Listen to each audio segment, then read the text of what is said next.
नमस्कार दोस्तों, स्वागत है आप सबका मेरे चैनल धार्मिक कहानियाँ में।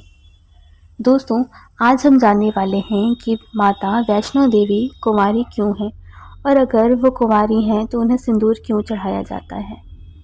माता वैष्णो देवी को सिंदूर चढ़ता है, सुहाग का आशीर्वाद भी मिलता है, परंतु माता कुंवारी रूप में है। त्रेता युग की बात है। दक्षिण भारत के रामेश्वरम में समुद्र तट पर एक सुंदर गांव था। रत्नाकर पंडित यहीं रहा करते थे।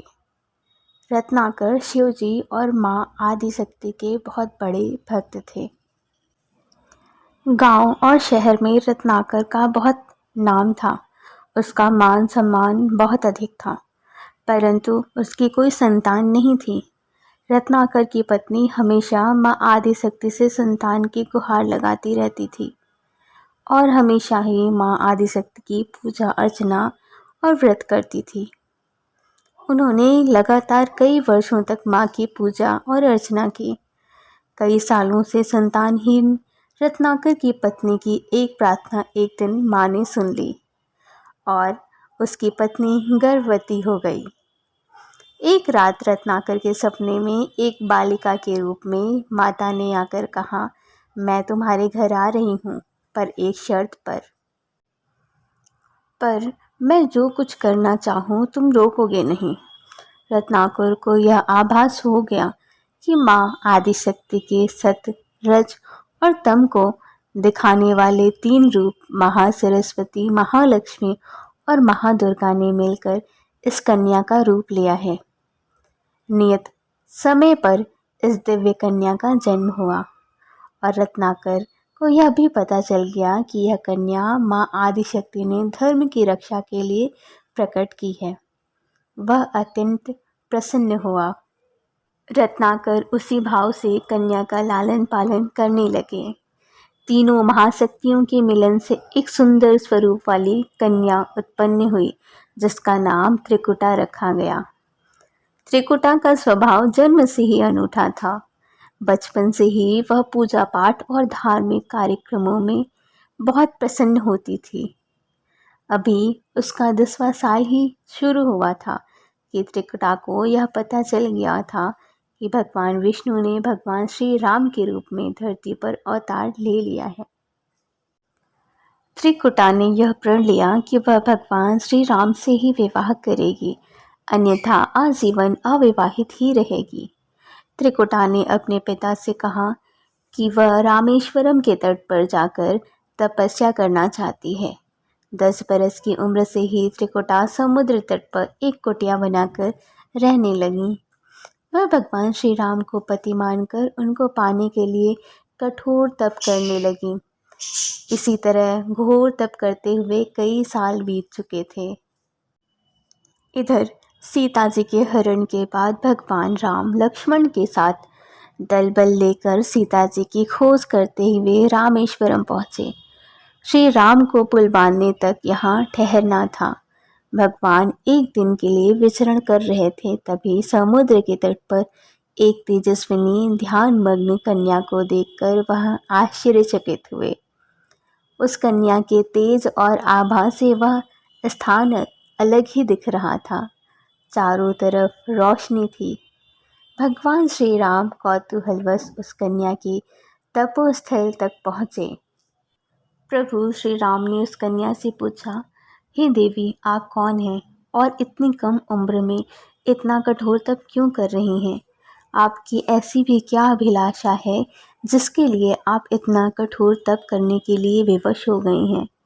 तब उस कन्या ने भगवान को प्रणाम करते हुए कहा, मेरा नाम त्रिकुटा है, मैं पंडित रत्नाकर की पुत्री हूँ। फिर अपनी प्रतिज्ञा बताई। त्रिकुटा जान गई थी कि उसके सामने साक्षात भगवान श्री राम ही खड़े हैं।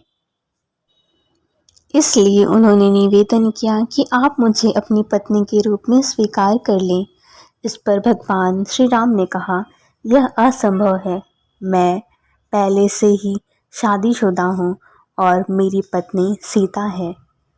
अपनी पत्नी के अपहर्ता को दंड देने के लिए यहाँ तक सेना सहित आया हूँ। त्रिकुटा को यह बात सुनकर बहुत आघात पहुँचा।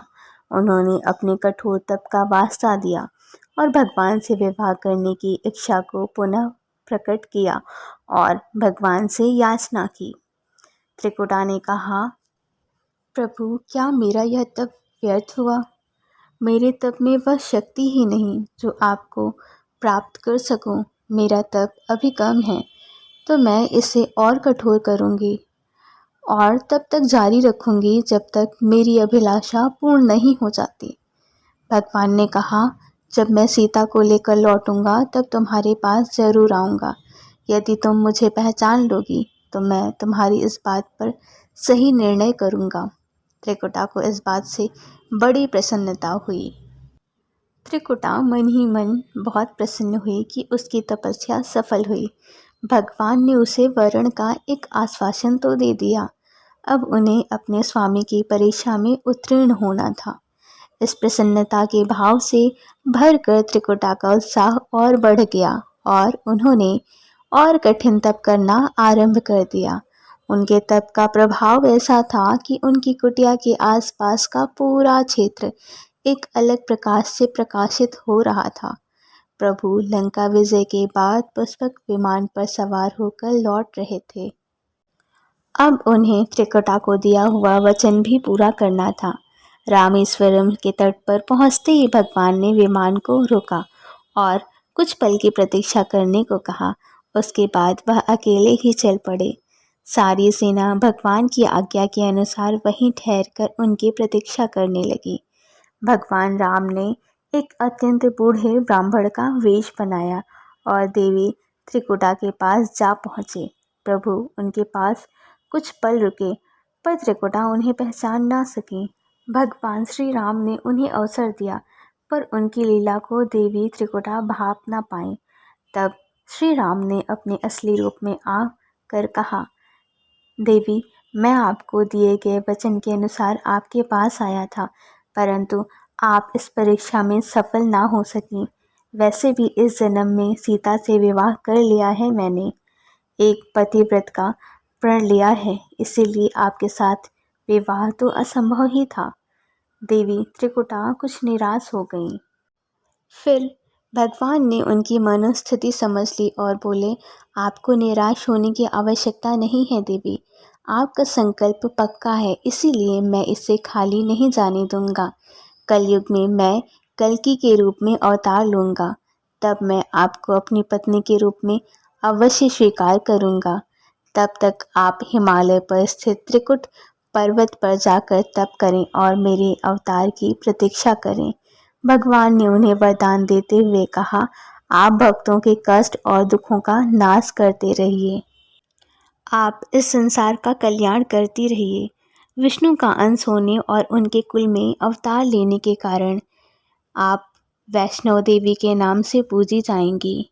कलयुग में आपके लिए कुछ भी अदेह नहीं होगा। जो भी भक्त भक्ति भाव से आपकी पूजा अर्चना करेंगे, उन्हें आप सर्वस्व प्रदान करेंगी।